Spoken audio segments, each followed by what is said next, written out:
market, let's just take a look at Bitcoin, which has become the poster child of that. Though some of the selling pressure seems to be easing, keep in mind it touched much lower levels than this even just an hour ago. So we're down about 16%, but it has been an incredible rout.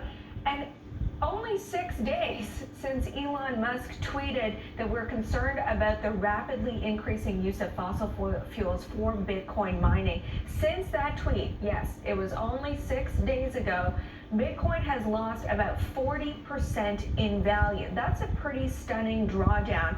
But here's an interesting chart from Bespoke that points out that that's not actually very rare for Bitcoin. Over the past 10 years, the average drawdown from its peak is 50%. That is 50%. And actually, this chart was put out this morning where the drawdown was only 40%. And looking today at the selling pressure, we're close to that average drawdown at 50% for the peak. And interestingly, Bitcoin actually spends 70% of all its trading days in the last 10 years in that drawdown zone. So while it's typical for Bitcoin to live basically in these bear markets, what's different this time, and this chart really shows it, is the dollar value. Because Bitcoin has become more valuable over time, the dollars that are lost are getting more and more extreme and more larger. So we've lost about $400 billion in Bitcoin alone just in the past week. When you add in all the other cryptocurrencies that are also experiencing a rout, that tallies up, according to Bloomberg, at about $600 billion. Now let's go back to that Elon Musk tweet as kind of the source of the rout or the beginning of it. There's also, as we heard from Jack Manley, other issues going on, like a further regulatory crackdown in China for those associated with cryptocurrencies.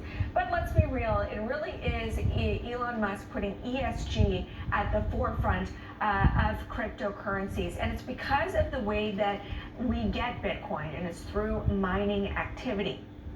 However, as I pointed out last week, not all cryptocurrencies are born through mining or what's called so-called proof of work. Bitcoin is, Dogecoin is. So as much as Elon Musk talks about Dogecoin perhaps being the future, if it becomes as big as Bitcoin, it will use just as much energy. Bitcoin Cash, Litecoin, they all use proof of work. Whereas Ethereum, which is also being run over right now, yes, right now it uses, a kind of a hybrid proof of work, but is moving to something that's called a proof of stake model. Basically, the way you'll now be able to get Ethereum or generate it is through putting up capital versus, mining it.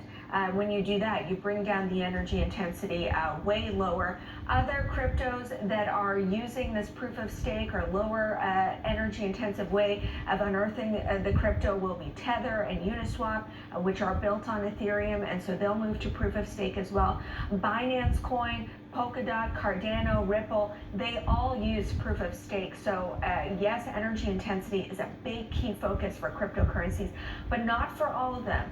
It's mainly just a Bitcoin story.